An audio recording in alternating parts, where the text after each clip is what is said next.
샘 곁에 무성한 가지가 되자라고 하는 제목을 가지고 하나님의 말씀을 전해드리고자 합니다.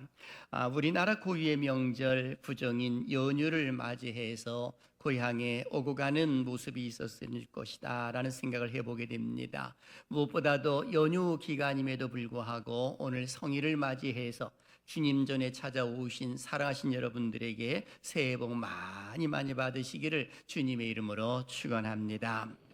그래서 사실 우리가 명절 맞이하게 되면 우리나라에 참으로 아름다운 풍습이 하나가 있습니다. 바로 그것은 세배라고 하는 것입니다. 집안에 어른이 계시면 자녀들은 어버이께 세배를 하고 손주들도 역시 할머니, 할아버지께 또 세배를 하고 그리고 동네 어르신들을 찾아뵈면서 또 세배를 하는 그런 모습이 있게 됩니다. 세배를 하게 되면 어김없이 용돈을 또 쥐어주면서 덕담도 하시게 됩니다. 예를 들면 건강하게 살아라 라고 하는 말씀을 한다든지, 결혼을 하지 아니하는 자녀들을 향하여서는 또는 손주를 향하여서는 좋은 배우자를 만났으면 좋겠다라고 한다든지, 아니면 또 기독교인들은 더욱이 교회에 열심히 다녀라 또는 교회 중심으로 신앙생활을 잘 해라 라고 하는 이런 덕담을 하는 것을 보게 됩니다.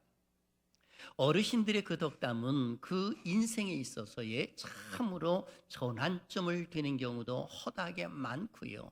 어떤 경우는 덕담을 해주는 어르신에게 있어서는 그것이 마지막일 수도 있는 그런 모습이더라라고 하는 겁니다. 이것이 인생이거든요. 그런데 오늘 성경 말씀도 보게 되면 야곱이 사랑하는 아들 요셉을 향하여서 축복기도 해주는 모습이 잘 기록되어 있습니다. 이것은 아마 요셉에게 있어서도 마지막이고 야곱에게 있어서도 마지막입니다. 왜냐하면 야곱이 곧 죽을 것이기 때문에 그러합니다. 그러다 보니까는 요셉도 역시 아버지로부터의 그 마지막 축복 기도를 받는 그런 모습이 나타납니다. 그래서 야곱은 요셉을 향하여서 샘 곁에 무성한 가지라고 하면서 축복 기도를 해 줍니다. 다 같이 22절을 읽어볼까요? 시작. 요셉은 무성한 가지 곧 샘 곁에 무성한 가지라. 그 가지가 담을 넘었도다. 아멘. 여기 이름이 요셉이라고 나와 있거든요. 이 요셉이라고 하는 그 의미는 그가 도와실 것이다 라고 하는 뜻이 있습니다. 그래서 야곱은 요셉에게 축복 기도를 해줄 때에 그 이름 그대로 다산과 풍요를 축복을 하는 그 모습이 성경 속에 잘 기록이 되어 있는 겁니다. 그런데 여기 보니까는 무성한 가지라고 말했을 때 이 가지는 자손을 일컬어 말하는 것이고, 무성하다라고 말했을 때는 번성하다 또는 더 나아가서는 풍요롭다라고 하는 의미를 가지고 있습니다. 열매를 맺다라고 하는 의미도 가지고 있는 것이죠. 즉 요셉 자손의 다산과 풍요를 상징적으로 표현을 해주고 있더라라고 하는 것입니다. 더욱이 그 가지가 어떻게 되었느냐? 담을 넘었도다라고 기록이 되어 있습니다. 이 말은 그의 가지가 담 위로 올라갔도다라고 이렇게 표현할 수가 있는 겁니다. 이것이 원어적인 의미로 해석이 가능한 것입니다. 그런데 이 동사를 보게 되면 완료형으로 되어 있는 것으로 보아서는 1차적으로 지금 요셉의 위치가 높은 위치에 있음을 알려줌과 동시에 그리고 미래적인 의미까지도 포함되어 있더라라고 하는 겁니다. 그래서 사실 우리가 축복 기도를 해주는 모습도 역시 똑같지 않습니까? 지금까지 지내온 것에 대하여서 축복을 받은 것과 그리고 동시에 앞으로 또 되어져야 할 일들에 대해서 축복 기도를 해주는 것처럼 야곱도 요셉을 향하여서 그렇게 기도해 주더라라고 하는 것입니다. 저는 이 말씀을 중심으로 해서 세 가지 질문을 통해 말씀을 전해 드릴 것입니다. 첫째, 샘 곁에 무성한 가지의 복이 무엇이었을까? 그리고 둘째, 야곱이 빌어준 축복은 어떻게 성취되었는가? 그리고 셋째, 우리의 자녀들에게도 우리들도 축복 기도를 해 주어야 되는데 어떠한 자세로 축복 기도를 해 주며 우리가 어떤 자세로 삶을 살아가는 것이 옳을까에 대해서 말씀을 전해 드리고자 합니다. 그래서 사실 명절을 맞이하게 되면 우리 기독교인이나 또는 믿지 아니하는 사람들이나 많은 사람들이 덕담도 하고 그리고 자기 자녀들이 잘 되기를 원하여서 나름대로의 그 축복을 해주는 모습이 나타납니다. 어떤 사람들은 자기 자신들이 경험한 것에 있어서 내가 인생을 살아보니 이러이러하더라라고 하면서 자녀들에게도 이야기를 해주곤 합니다마는, 우리 기독교인들에게 있어서는 가장 중요한 것은 자기 자신의 경험을 이야기한다 하더라도 하나님 중심 속에서의 그런 축복을 해주는 모습이 다르더라라고 하는 겁니다. 이것이 세상 사람들과 우리 기독교인들의 구별된 모습이더라라고 하는 겁니다. 바로 야곱이 그와 같은 모습으로 축복 기도를 해 주었다는 것입니다. 야곱이라고 하는 사람은 우리가 잘 알고 있지 않습니까? 이제 그의 나이가 147세쯤 되었을 때에 자녀들을 전부 불러 모아가지고, 그리고 한 사람 한 사람을 향하여서 축복 기도를 해 주고 있는 겁니다. 그러다 보니까 요셉도 역시 아버지께로 나아갔을 때에 아버지는 요셉에게 큰 복이 임할 것을 기도하면서 샘 곁에 무성한 가지가 되어서 그 가지가 담을 넘었도다라고 이야기를 하면서 복을 빌어주는 그런 모습들이 일어났던 것입니다. 이제 아버지의 축복 기도를 받은 자녀들은 더 이상 아버지로부터 축복 기도를 받지를 못하고 자기들도 이제 자기 자녀들에게 이 축복 기도를 해줄 수밖에 없는 그런 모습이더라라고 하는 겁니다. 이제는 축복 기도를 받고 난 이후에 부모의 슬라에서 벗어나 새로운 인생을 살아야 하는 것이 이제 야곱의 12아들이기도 한 것입니다. 자, 그렇다면 샘 곁에 무성한 가지의 복이 구체적으로 무엇일까요? 오늘 야곱은 요셉을 향하여 세 가지의 복을 빌어주는데요. 첫째, 승리자가 될 것이라고 기록을 해놓고 있습니다. 23절을 한번 보십시오. 읽어보겠습니다. 시작. 활 쏘는 자가 그를 학대하며 적개심을 가지고 그를 쏘았으나. 아멘. 여기 보면 활 쏘는 자라고 하는 말은 요셉을 적대시하고 있는 모든 사람들을 일컬어 말해주고 있는 것입니다. 예컨대 그가 17세의 소년이었을 때에 그야말로 하나님 주신 비전이 있지 않았겠습니까? 볕단 11개의 볕단이 자기를 향하여 절하는 모습이라든지 11별과 그리고 해와 달이 자기를 향하여 절하는 꿈을 이야기를 했을 때에 아버지는 가슴에 담았지만 형들은 시기 질투심이 남으로 인하여서 저 꿈쟁이 하면서 이 요셉을 이 애굽 상인에게 팔아버리는 그런 모습들이 일어났던 것입니다. 보디발의 집에 머물러 있었을 때에도 요셉은 누명을 씁니다. 보디발은 그 진이도 살아보지 아니하고 그야말로 자기 아내를 유혹하고 좀 겁탈하려고 했다고 하는 그 이야기를 듣고 그냥 무조건 감옥에 가두지 않습니까? 억울한 일을 당한 것입니다. 감옥에 있으면서도 많은 사람들이 은혜를 끼쳤습니다만은, 그러나 거기서도 역시 배신을 당하는 모습들이 일어났던 겁니다. 수많은 사람들이 요셉을 향하여 활을 쏘았으며 그를 학대하는 그런 모습들이 일어났다는 것입니다. 그런 모습이 있었지만 그럼에도 불구하고 요셉은 어떠했느냐라고 했을 때에 오늘 24절을 보십시오. 우리의 모습인 줄 알고 읽습니다. 시작. 요셉의 활은 돌이요 굳세며 그의 팔은 힘이 있으니 이는 야곱의 전능자 이스라엘의 반석인 목자의 손을 힘입음이라. 아멘. 여기 보니까 요셉의 활은 돌이요 굳세며 그의 팔은 힘이 있었다라고 기록을 해놓고 있습니다. 이유는 야곱의 전능자이신 목자의 손을 힘입었다라고 하는데 그 목자의 손이 곧 하나님을 일컬어 말해주고 있는 겁니다. 그러니 하나님께서 요셉을 도와주니까 그를 적대시하고 그를 향하여 활을 쏘는 자들이 오히려 이 억울함은 다시 말하면 그들이 이 패배하는 그런 모습이 일어났더라라고 말할 수가 있는 겁니다. 그러니 한마디로 승리자가 될 것이고, 그리고 두 번째는 번성하게 될 것이라고 기록을 해놓고 있습니다. 25절이죠. 시작. 네 아버지의 하나님께로 말미암나니 그가 너를 도우실 것이요 전능자로 말미암나니 그가 네게 복을 주실 것이라. 위로 하늘의 복과 아래로 깊은 샘의 복과 젖먹이는 복과 태의 복이로다. 아멘. 이 말씀 보니까 하나님의 도우심으로 요셉의 큰 복을 받을 것임을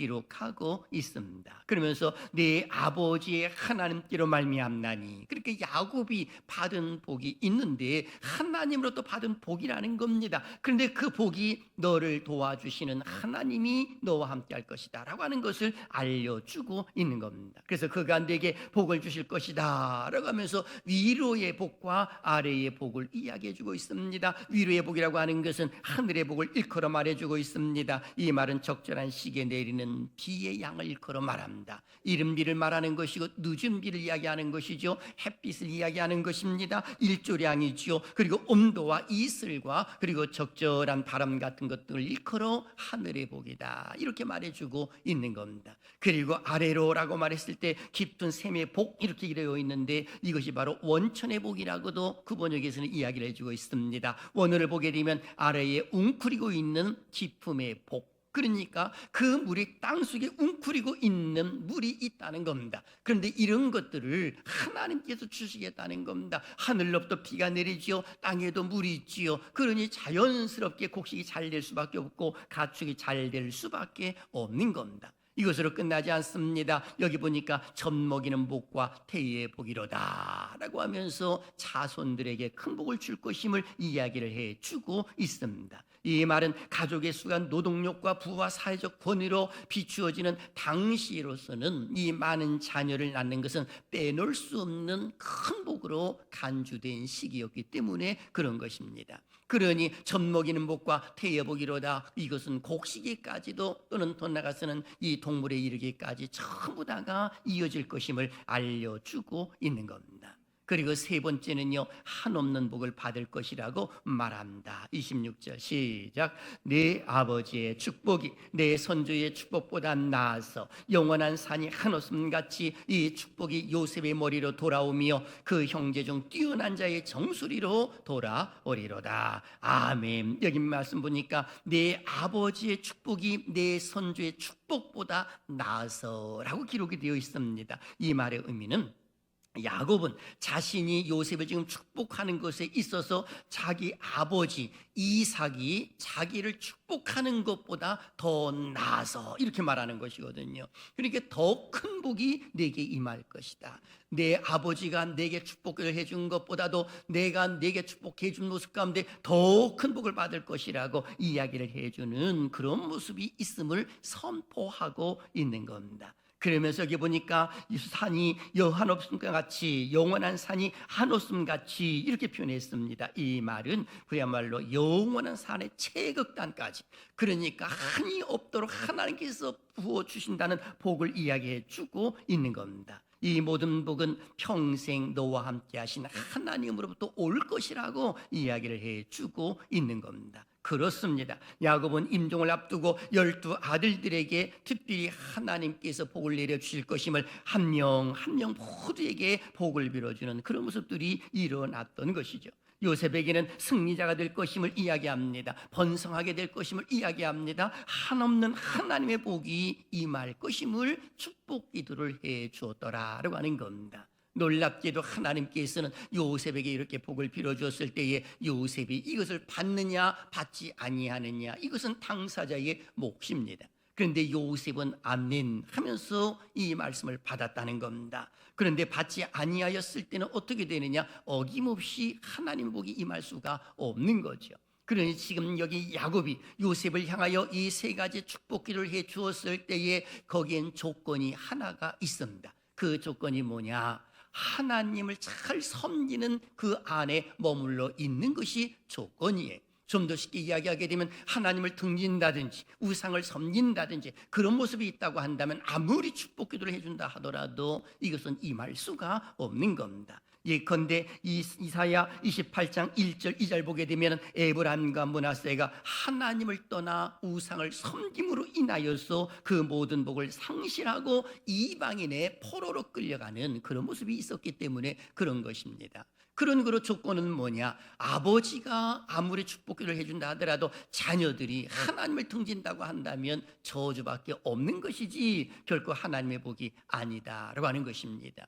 그런 거로 오늘 우리는 하나님께서 오늘 우리를 향하여서도 우리에게 축복권이 있음을 알고 우리 자녀들에게도 축복기도 해주고 교회를 향하여서 축복기도 해주고 나라와 민족을 위해서도 축복기도 해줘야 될 줄로 믿습니다. 이것이 하나님 주시는 권세와 능력이기 때문에 그런 겁니다. 자, 그러면 야곱의 축복기도는 어떻게 성취되었을까라고 하는 겁니다. 놀랍게도 요셉이 이것을 아멘으로 받았다고 그랬잖아요. 그래서 요셉이 이것을 받음으로 인하여서 그가 국무총리를 행할 때에 과연 몇 년을 행했을까라고 하는 것입니다. 애굽의 국무총리를 최소한도 그는 아마 모르긴 해도 26년 이상을 지냈을 것이다. 학자들은 그렇게 보는 겁니다. 그 이유가 있습니다. 성경에 근거해서 보게 되면은 풍년 7년 동안에 그가 애굽의 총리 자리에 있었고요, 흉년 7년 동안에도 그가 거기에 총리 자리에 머물러 있었습니다. 그리고 흉년 기간 동안에 그의 아버지와 그의 형제들을 초청을 해서 고셈 땅에 머물게 했잖아요. 그래서 창세기 47장 27절 보게 되면 야곱이 애굽에서 17년을 고하고 죽었다라고 기록을 해놓고 있습니다. 그 증거가 바로 창세기 50장 3절 속에 애굽 사람들은 70일 동안 그를 위하여 곡하였더라라고 하면서 아버지가 죽었는데 70일 동안을 곡을 했다라고 하는 그것은 지금 요셉의 그 위치가 총리 자리에 있었기에 가능한 모습이다라고 말할 수가 있는 겁니다. 그러니 최소한도 그의 이 국무총리 자리를 보게 되면은요, 이 어찌 보게 되면 이 7년 그리고 7년 그리고 최소한도 흉년 때에 9년 차에서 어머니 그 아버지와 형제들을 초청했다고 한다면 17년과 9년을 합하면 최소한도 26년이 되는 겁니다. 그러니까 그 이상을 국무총리 자리에 머물러 있었더라라고 하는 겁니다. 이것도 하나님의 은혜요, 복이라는 거죠. 그리고 이것을 끝나지 않습니다. 그의 두 아들이 12지파에 들어갑니다. 그의 두 아들은 누굽니까? 에브라임과 므낫세거든요. 근데 이 에브라임과 므낫세가 이 야곱으로부터 축복 기도를 받았을 때에 손을 어긋맞아서 축복 기도를 해 주었습니다마는 그럼에도 불구하고 12의 아들 가운데에 그 입적이 되는 겁니다. 이것이 어마어마한 복이에요. 어찌 보게 되면 그 두 아들이 이 12지파에 들어갔다라고 했을 때는 항상 성경을 12에 맞추는데 어떤 경우는 루벤이 빠지기도 하고 어떤 경우는 요셉이 빠지기도 하고 어떤 경우는 단지파가 빠지기도 합니다마는 항상 12에 맞추는 거예요. 그래서 이 12의 맞춤으로 인하여서 요한계시록을 보게 되면 단지파가 빠지지만은 그러나 요셉의 아들들이 또 들어가는 모습들이 성경 속에 기록되어 있습니다. 그래서 우리가 성경을 보게 되면 12라고 하는 수는 완전수를 일컬어 말하는 겁니다. 그래서 이 구약 성경의 12지파를 보게 되면 12라는 숫자가 있고 신약을 보게 되면 12제자가 있고 그리고 이 구약의 3대 족장하게 되면 아브라함과 이삭과 야곱인데 예수님의 세 제자를 이야기하게 되면 베드로, 요한, 야곱을 일컬어 말하고 구약 성경에서는 70인의 장로가 나오는데 예수님께서는 70문도의 전도단을 또 형성하는 그런 모습들이 성경 속에 기록되어 있는 것은 바로 숫자의 완전수를 이야기를 해줌과 동시에 성경은 유기적이고 점진적으로 다 연결되어 있다고 하는 그 사실을 알려주고 있는 겁니다. 이런 관점에서 보게 되면 요한계시록에 나와 있는 14만 4천 명도 구원받은 자의 모든 수의 완전 수이지 어느 단체들이 이야기하고 있는 자기들만의 구원의 수는 절대로 아니라는 겁니다. 이유가 뭡니까? 12 곱하기 12 곱하기 그리고 10의 3승이 되는 것이거든요. 완전 수를 일컬어 말해주고 있습니다. 14만 4천 명이 그대로 형성이 되어 있는 거죠. 놀랍게도 요셉의 두 아들이 12지파에 들어갔더라라고 말하고 있습니다. 이것으로 끝나지 않습니다. 요셉의 자손들에게 풍성한 복을 주셨는데 영적인 지도력과 승리, 풍성한 재물과 자손의 번성 등이 펼쳐졌습니다. 그것으로 끝나지 않지요. 에브라임 지파는 여호수아, 사무엘, 드보라와 같은 걸출한 지도자들이 많이 배출이 되었고요. 솔로몬이 죽은 후에 에브라임 지파의 여로보암은 10지파를 이끌고 북왕국 이스라엘을 형성하는 그런 모습이 나왔습니다. 그런데 이 나라를 형성하는 모습 가운데 하나님을 잘 섬겼다면 그 나라가 참으로 풍요롭고 번성한 나라가 될 것인데 북이스라엘은 하나님을 섬기지를 않았습니다. 그러다 보니까 악한 왕들이 계속 나오게 된 것이지요. 그 종국은 무엇입니까? 아수르에 의해서 주전 722년에 멸망당하는 비운을 맞이하는 그런 모습이 나오는 겁니다. 하나님을 등진 결과는 또 그와 같다는 것이고 하나님을 온전히 섬겼을 때에는 그 복이 계속 이어진다는 그 사실을 성경은 우리에게 알려주고 있습니다. 사랑하신 여러분, 하나님께서는 택한 백성들에게 복 주시기를 기뻐하시는 줄로 믿습니다. 우리는 벌써 복받은 사람들이에요. 그래서 우리 기독교인들의 가장 큰 복이 뭐냐? 천국을 얻었다고 하는 그 자세만으로도 우리는 큰 복을 받은 거 아니겠습니까? 영생함을 얻을 수 있다는 그 복 아니겠습니까? 그런데 이것으로만 끝나지 않습니다. 구원을 받았다라고 말했을 때는 천국에 들어가는 것뿐만이 아니라 전 인격적인 치유와 그리고 세상에서의 풍성한 삶을 일컬어 말하는 겁니다.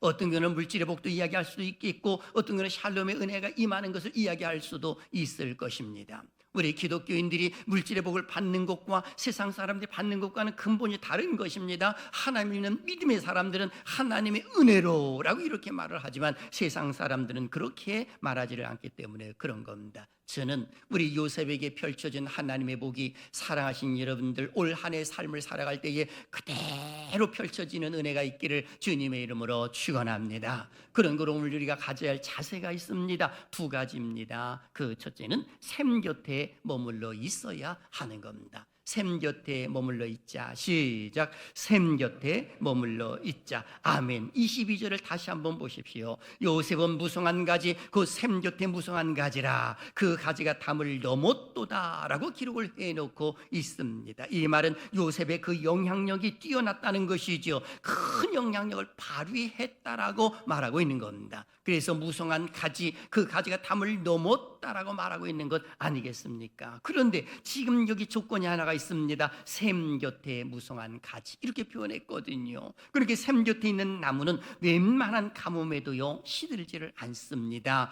무성한 것이지요. 잎사귀가 아주 푸릇푸릇한 것 아니겠습니까? 그러다 보니까 많은 새들이 와서 둥지를 트고 동물들이 와서 거기서 쉬기도 하는 모습이 나타나는 것 아니겠습니까? 그렇다면 이 샘이 대체 뭘까라고 하는 궁금증이 생깁니다. 이 샘에 대해서 성경의 이야기를 보게 되면 예레미야 17장 7절 8절 속에서는 이 샘에 대해서 이렇게 기록을 합니다. 같이 읽어볼까요? 시작. 그러나 물은 여호와를 의지하며 여호와를 의뢰하는 그 사람은 복을 받을 것이라. 그는 물가에 심어진 나무가 그 뿌리를 강변에 뻗치고 더위가 올지라도 두려워하지 아니하며 그 잎이 청청하며 가무는 해에도 걱정이 없고 결실이 그치지 아니함 같으리라. 아멘. 이 말씀을 보게 되면 물가에 심기운 나무라고 이렇게 표현을 해놓고 있습니다. 그러면 어떤 사람이라고 표현해주고 있습니까? 여호와를 의지하는 자는 바로 물가에 심어진 나무다, 이렇게 말할 수가 있는 겁니다. 묻습니다. 사랑하신 여러분들은 하나님을 경외하고 하나님을 믿습니까? 하나님의 존재를 믿습니까? 바로 그렇다면 우리는 물가에 심어진 나무다라고 말할 수가 있는 것입니다. 그래서 예수님께서도 이 땅에서 공생의 삶을 사실 때에 요한복음 4장을 보게 되면 우물가에서 물을 구하러 왔던 한 여인과 예수님의 대화 속에서 예수님은 그야말로 이 샘물 그 자체임을 알려주고 있는데 물을 달라고 예수님이 말합니다. 그랬더니 그 사마리아 여인이 말합니다. 어찌 유대인으로서 사마리아 여인에게 물을 달라고 합니까? 라고 하면서 반문을 합니다. 그때 예수님은 자연스럽게 영생의 물에 대해서 그 여인과 이야기를 하지요. 이 여인은 그야말로 많은 남자들에게 버림을 당한 여인이에요. 이 여인이 남자를 버린 것이 아닙니다. 이 여인은 남자들로부터 버림을 받은 여인이에요. 슬픈 여인이지요. 아픔이 있는 여인입니다. 그런데 우리 주님께서는 이 사마리아 여자에게 물을 달라고 하면서 대화를 하면서 그리고 영생의 물을 이야기를 해주고 있습니다. 주님은 말씀하시죠. 물을 달라 하는 이가 누구인 줄 알았다면 그에게 구하였을 것이요 라고 하면서 예수님은 이렇게 말씀을 하십니다. 요한복음 4장 13절과 14절을 보십시오. 이 물을 마시는 자마다 다시 목마르려니와 내가 주는 물을 마시는 자는 영원히 목마르지 아니하리니 내가 주는 물은 그 속에서 영생하도록 솟아나는 샘물이 되리라 라고 기록하고 있습니다. 그런 거로 샘 곁에라고 하는 그 말 자체는 바로 하나님을 경외하는 마음을 갖고 예수 그리스도를 믿는 믿음의 신앙을 갖는 것이다 라고 말할 수가 있는 겁니다. 영원히 목마르지 아니하는 샘물은 예수 그리스도밖에 없는 것이고요, 영생하도록 솟아나는 샘물은 예수 그리스도밖에 없는 줄로 믿습니다. 바로 구약성에서 예언했던 그 모습이 예수님이 이 땅에 오셔서 자기 자신이 영생할 수 있는 샘물이라고 말을 해주고 있는 겁니다. 그래서 요한복음 6장 55절은 말씀하시죠. 내 살은 참된 양식이요 내 피는 참된 음료로다 라고 이렇게 말씀을 하셨던 것입니다. 그런 거로 사랑하시는 여러분 기억하십시오. 하나님을 잘 믿는 믿음의 신앙을 가졌다고 한다면 예수님을 영접하지 아니할 수가 없는 겁니다. 예수님을 믿는 사람들은 교회를 가까이 하지 아니할 수가 없는 것입니다. 왜 그런지 아시죠? 교회는 그리스도의 몸이기 때문에 그런 겁니다. 그런 거로 저는 우리 사랑하는 신은 여러분들이 교회 중심, 말씀 중심, 하나님 중심으로 삶을 사는 은혜가 있기를 주님의 이름으로 축원합니다. 그래서 이번에 오셨던 강사 목사님께서 말씀하시잖아요. 강단이 뜨겁다고. 이 강단이 뜨겁다라고. 그 의미는 이 강단에서 흘러나오는 샘물이 그야말로 막 성도들에게 그 영혼을 살리고 가정을 살리고 이 지역을 살리는 그런 모습 때문에 뜨거운 모습이 느껴지는 겁니다. 하나님께서 그렇게 역사하신다는 모습이 나타나는 거 아니겠습니까? 저는 우리 살아계신 여러분들이 이 말씀을 잘 받는 은혜가 있기를 주님의 이름으로 축원합니다. 그래서 가정도 잘 되고 또 우리 자녀도 잘 된다면 이것처럼 더 큰 복이 어디 있겠습니까? 그래서 교회 중심 그 자체는 너무나도 중요한 것입니다. 그리고 두 번째는 자녀를 축복하는 삶을 살자라고 하는 겁니다. 야곱은 임종전에 자녀들을 향하여 기도해 줍니다. 각 사람 다 불러놓고 기도해 줄 때에 똑같이 기도하지 아니하고 각 사람의 분량대로 기도했다라고 성경은 기록을 합니다. 예컨대 창세기 49장 28절 같이 읽습니다. 시작. 그들의 아버지가 그들에게 말하고 그들에게 축복하였으니 곧 그들 각 사람의 분량대로 축복하였더라. 아멘. 각 사람의 분량대로 마음껏 축복하는 거예요. 그러니 하나님의 복이 그 자손들에게 펼쳐지는 그런 모습이 나오는 겁니다. 그런데 여기 보니까 축복이라는 말씀이 나오잖아요. 이 축복이라고 하는 말은 원어조를 보게 되면은요, 무릎을 꿇는다라는 뜻이 있습니다. 그런 거로 어버이들은 자녀들을 축복기도 해줄 때에 나 자신이 먼저 무릎을 꿇어야 됩니다. 누구에게? 하나님께 무릎을 꿇는 것이죠. 내가 먼저 꿇고 난 이후에 우리 자녀들을 앉혀놓고 그리고 자녀를 위하여 마음껏 축복기도를 해주는 그런 모습이 있다고 한다면 그야말로 우리의 자녀들은 잘 될 수밖에 없더라라고 하는 것입니다. 그러니 명절을 맞이해서 그냥 덕담만 나누지 말고 자녀들을 향하여 그래 잘 왔다. 그리고 너희들 앞으로 교회 중심 잘 말씀 중심으로 신앙생활 잘 하고 어머니가 또는 아버지가 내가 한번 축복기도 해줄게 라고 하면서 자녀들을 모아놓고 한번 축복기도를 해준다고 한다면 그것이 얼마나 감사하겠습니까? 그리고 축복기도를 해줄 때 받는 사람의 자세가 있습니다. 그것은 아멘 하면서 받는 거예요. 받지 않는다면 의미가 없는 거 아니겠습니까? 그것을 받아야 되는 겁니다. 받지 아니하게 되면은 이 아무리 이 기도를 해준다 하더라도 이 마음이 딴 데 가 있는데 하나님 복을 주실 이유가 없지 않습니까? 그래서 성경을 보게 되면 아멘을 잘했던 사람 한 중에 한 사람이 있습니다. 사무엘상 1장을 보게 되면 한나라고 하는 사무엘의 어머니의 이야기입니다. 여러분, 한나가 아이가 없었잖아요. 그러다 보니까 아들 하나 달라고 성전에 가서 막 눈물을 흘리며 기도할 때에 엘리 제사장은 좀 비둔하고 영적으로 좀 무딘 사람이었습니다. 그러다 보니까 기도하는데도 술 취한 것을 알았거든요.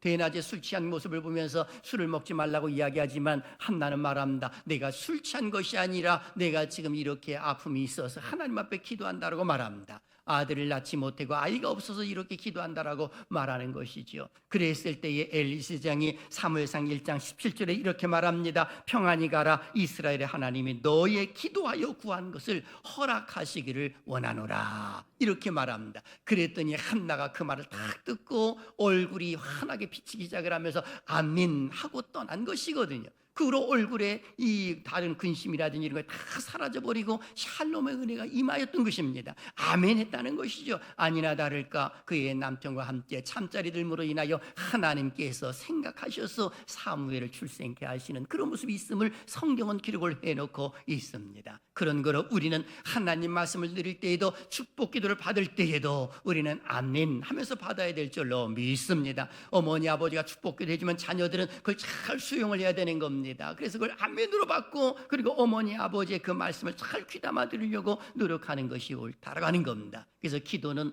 해도 되고 안 해도 되는 것이 아니라 우리 기독교인들에게서는 어마어마한 특권이라고 말할 수가 있는 것입니다. 그렇습니다. 우리는 샘 곁에 무성가지가 된 사람들이고 또 그렇게 되어야 할 사람들입니다. 이를 위해서 우리는 어디에 머물러 있어야 된다고요? 샘 곁에 늘 머물러 있어야 되고 무성한 가지가 되고 그 가지가 담을 넘을 수 있는 하나님의 복이 임하도록 우리는 기도해야 되고 또 그렇게 받아야 될 사람들이다라고 하는 것입니다. 지난 주간에 안양에 다녀오면서 장례식이 있어서 다녀왔거든요. 우리 교육자들과 또 우리 권사님들 몇 분 하고 해서 가서 이 예배를 드려주고 그리고 올라왔습니다. 올라오는 도중에 우리 권사님 한 분이 이런 말씀을 하세요. 뭐라고 말씀하시냐면은, 목사님, 저는 죽기 전엔 이 10일 전에 하나님께 이 기도하고 있는 것이 있는데 10일 전에 죽는 것을 알려달라고 기도하고 있다는 거예요. 아, 대단한 거예요. 여러분, 죽기 10일 전에 죽는 걸 알려달라고 한다면 보통 믿음이 아니잖아요. 과연 하나님이 알려주실래나 모르겠습니다만은, 이 죽기 10일 전에 너 10일 후에 죽을 거야. 그러면 왜 그렇게 하시려고 합니까? 그랬더니 이 자녀들을 마음껏 축복기도 해주고 죽고 싶다는 거예요.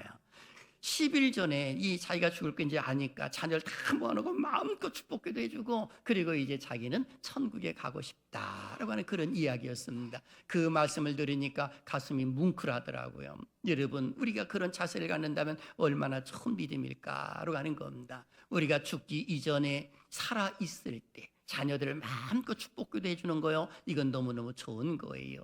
바라기는 이번 명절을 맞이해서 자녀들을 위해서 축복기도 많이 해주시기를 주님의 이름으로 축원합니다. 왜 그렇습니까? 우리는 하나님 부름받은 하나님의 소유이기 때문에 그런 거예요. 우리는 복음을 위해 살기 있는 것은 당연하지만, 이를 위해서 예수 그리스도의 복음을 증거하고 우리 자녀들에게 예수님을 잘 믿으라고 이야기를 해주고, 그리고 그 권세를 가지고 기도해 주어야 하는 겁니다. 왜 그런지 아시죠? 예수님의 권세가 우리의 권세이기 때문에 그런 거예요. 마태복음 18장 18절 보십시오. 예수께서 나와 말씀하여 이르시되 하늘과 땅의 모든 권세를 내게 주셨으니. 참 놀라운 선언 아니겠습니까? 놀라운 권세의 복을 이야기해 주고 있는 겁니다. 그런데 이것을 가지고 우리에게 이제 내 이름으로 무엇을 구하든지 내가 행하리라, 우리 주님은 말씀을 하셨습니다. 그런 걸 예수님의 이름으로 우리가 기도해야 되고요, 예수님의 이름으로 병 고침을 닿으려고 기도하는 것이 옳은 것이고요, 어두운 세력들이 틈타지 못하도록 우리는 선포해야 될 줄로 믿습니다. 그래서 내가 예수 그리스도 이름으로 명하니 더러운 귀신들은 떠나갈지어다 라고 하면서 우리가 외치기도 하는 것이 지극히 당연하다라고 말할 수가 있는 것입니다. 그렇습니다. 사랑하시는 여러분, 이제 구정을 맞이하고 우리가 이제 우리나라 고유의 명절 연휴 기간을 맞이하고 있는 모습 가운데서 우리가 갖는 아주 중요한 것 중에 하나, 하나님 중심, 곧 예수 그리스도의 중심으로 내 인생의 모든 것을 세워나가려고 노력을 해야 됩니다. 만일 그렇지 아니하면 터진 웅덩이가 돼가지고 아무리 물을 갖다 부어도 물을 쌓이지가 않는 그런 모습이 나오는 겁니다. 이 사실을 이레미야는 선포하는 것이죠. 우리 결론적으로 한번 읽어볼까요? 이레미야 2장 13절입니다. 다 같이요, 시작. 내 백성이 두 가지 악을 행하였나니 곧 그들이 생수의 근원되는 나를 버린 것과 스스로 웅덩이를 판 것인데, 그것은 그물을 가두지 못할 터진 웅덩이들이니라. 아멘. 특별히 예레미야는 내 백성이 두 가지 악을 행했다고 말합니다. 생수의 근원이 되는 나를 버린 것, 생수의 근원, 샘 곁에 머물러 있어야 할 하나님의 백성들이 거기에 머물러 있지 아니하고, 그리고 터진 웅덩이에 스스로 물을 갖다 깁는데, 아무리 물을 갖다 깁는다 하더라도 터진 웅덩이에 물이 쌓일 수가 없는 것 아니겠습니까? 채워지질 않는다는 겁니다. 이 말을 뒤집어서 말하게 되면 생수의 근원 대신 우리가 하나님을 중심으로 해서 웅덩이에다가 물을 갖다 붓게 되면 그 물이 그대로 채워진다는 그 사실을 알려주고 있는 것 아니겠습니까? 올 한 해 이와 같은 복이 함께하고 요셉에게 주었던 하나님의 복이 살아가신 여러분들을 통해서 자손들에게 펼쳐지시기를 주님의 이름으로 축원합니다.